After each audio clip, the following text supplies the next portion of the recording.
Hello everyone, मैं Anita Thakur. Welcome to my YouTube channel. और आज हम लोग पढ़ने वाले हैं class 10th political science chapter first. उसका नेक्स्ट टॉपिक जो है accommodation of Belgium, accommodation in Belgium, आज हम लोग डिस्कस करने वाले हैं। तो जैसा कि हम लोगों ने लास्ट लेक्चर में श्रीलंका की बात करी थी कि वहाँ पर किस तरह की एथनिक वेरिएशन थी, जिसकी वजह से गवर्नमेंट ने उनकी नीड्स और एस्पिरेशंस को फुलफ़िल नहीं किया, जिसकी वजह से दोनों कम्युनिटीज़ जो थी उनमें बहुत ज़्यादा क्लैशेस हो गए, जिसको हम लोगों ने देखा था कि वो एक वॉर में कन्वर्ट हो गए थे, जो सिविल वॉर श्रीलंका में हुई थी। क्लियर है। और उसके बाद यहाँ पर बताया गया है कि बेल्जियम के जो लीडर्स थे उन्होंने एक अलग तरीका निकाला, मतलब उन्होंने कुछ अलग तरीके से अपने लोगों की नीड्स एस्पिरेशंस को फुलफ़िल करने का सोचा। उन्होंने क्या किया, जितने भी रीजनल डिफरेंसेस थे रिलेटेड टू कल्चरल डाइवर्सिटीज़ थी या लैंग्वेज बेसिस थे, ठीक है, रिलीजन बेसिस थे, उन सभी को उन्होंने क्या किया, रिकॉग्नाइज़ किया। मतलब उन्होंने अपनी गवर्नमेंट में उनको कुछ स्पेशल स्टेटसेस जो थे वो प्रोवाइड कर दिए।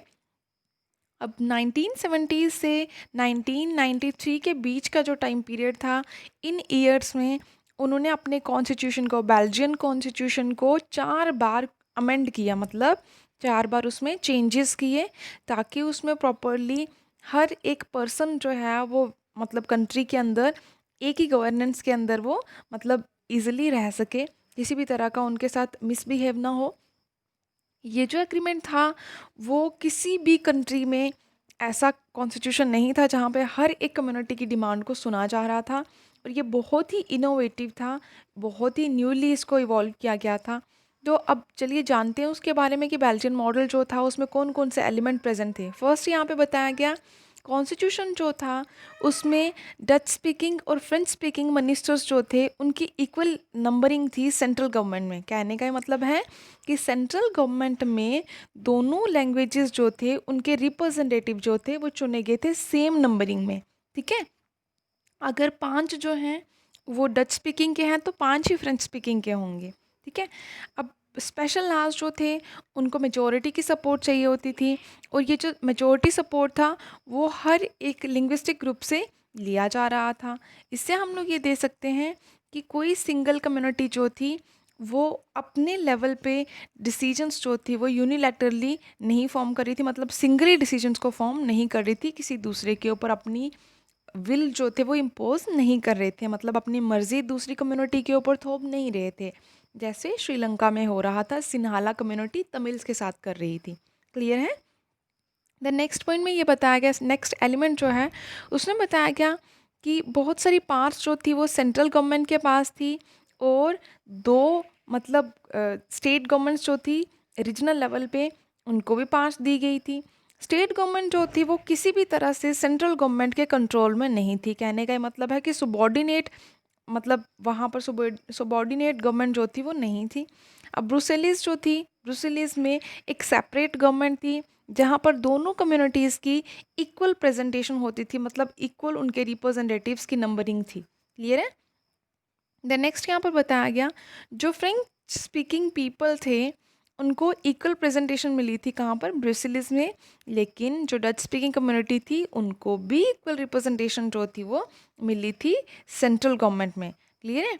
द नेक्स्ट यहाँ पर बताया गया है कि ये जो नेक्स्ट पार्ट है उसमें ये बताया गया कि सेंट्रल गवर्नमेंट के साथ साथ सेंट्रल गवर्नमेंट और स्टेट गवर्नमेंट के होने के बावजूद इन दोनों लेवल्स के बाद एक और थर्ड काइंड ऑफ गवर्नमेंट भी थी, जिसको कम्युनिटी गवर्नमेंट कहा जाता था, जो कैसे इलेक्ट होती थी, वो लोगों के द्वारा ही इलेक्ट होती थी ये गवर्नमेंट भी, जहाँ पर एक कम्युनिटी, एक लैंग्वेज कम्युनिटी जो है वो क्या करेगी, हर एक लैंग्वेज कम्युनिटी को यहाँ पर चांस मिलता था कि वो अपने रिप्रेजेंटेटिव को चूज़ करें, चाहे वो डच स्पीकिंग हो, फ्रेंच स्पीकिंग हो या जर्मन स्पीकिंग हो। किसी का ये मैटर नहीं है यहाँ पर, बिल्कुल भी किसी भी तरह का कोई मतलब मैटर नहीं है कि आप लोग कहाँ रहते हो, कौन से रीजन से में रहते हो, ये डजेंट मैटर, ठीक है। द नेक्स्ट यहाँ पर बताया गया है कि ये जो गवर्नमेंट थी वो क्या करती थी, कौन से मतलब इश्यूज़ को डिस्कस करती थी, जो इश्यूज़ कल्चर से रिलेटेड हों, एजुकेशन से रिलेटेड हों, लैंग्वेज से रिलेटेड इश्यूज़ को ये डिस्कस करते थे। इन्हीं से रिलेटेड इनको पावर दी गई थी, मतलब कम्युनिटी गवर्नमेंट को इन्हीं फील्ड्स के रिलेटेड इनको पावर दी गई थी। अब आप लोगों को ये पता तो चल गया कि बेल्जियम मॉडल जो था वो बहुत ही कॉम्प्लिकेटेड था, या हम लोग बोल सकते हैं कि इनोवेटिव था वो, है ना? तो ये तो हम लोग बोल सकते हैं इजीली कि हाँ वो बहुत ज़्यादा मुश्किल था ऐसा कर पाना। हर एक हर एक पीपल को जो कि बेल्जियम में रहता रहता है उसकी सारे इंटरेस्ट फुलफिल हो रहे हैं। लेकिन ये अरेंजमेंट जो था वो बहुत देर तक अच्छी तरह से वर्क करा उसने। लेकिन अब कहीं ना कहीं मतलब हम लोग ये बोल सकते हैं कि इससे जो एक सिविल स्ट्रिप जो था दो कम्युनिटीज़ के बीच में जैसे श्रीलंका में देखने को मिला था, वो यहाँ पर देखने को नहीं मिला, क्योंकि यहाँ पे जो बेल्जियन लीडर्स थे उन्होंने एक प्रॉपरली वर्किंग में लाया एक सिस्टम को, जिसके अकॉर्डिंगली सोसाइटी या फिर एक कंट्री जो थी वो लिंग्विस्टिक लाइंस पर डिवाइड नहीं हुई। ठीक है, जैसे श्रीलंका में हुई थी। तो आप लोगों ने देखा होगा बहुत सारी कंट्रीज़ ने क्या किया, जो कि यूरोप से बिलोंग करती थी, उन्होंने यूरोपियन यूनियन फॉर्म किया था। और उस यूरोपियन यूनियन का ब्रुसेलिस को हेडक्वार्टर चूज़ किया गया था, क्योंकि ब्रुसेलिस में क्या किया गया था, बहुत ही अच्छे से मतलब गवर्नमेंट को चलाया जा रहा था, हर एक सोसाइटी हर एक कम्युनिटी की डिमांड को फुलफ़िल किया जा रहा है। अब आप लोगों ने दोनों स्टोरी सुन ली, बेल्जियम की भी और श्रीलंका की, दोनों में डेमोक्रेसीज थी।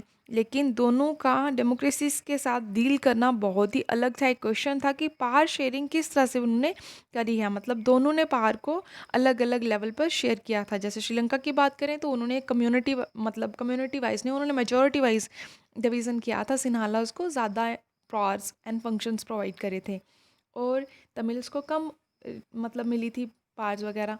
तो अब यहाँ पर देखिए बेल्जियम का केस है, यहाँ पर हर एक 3 लेवल्स थे गवर्नमेंट के। ठीक है।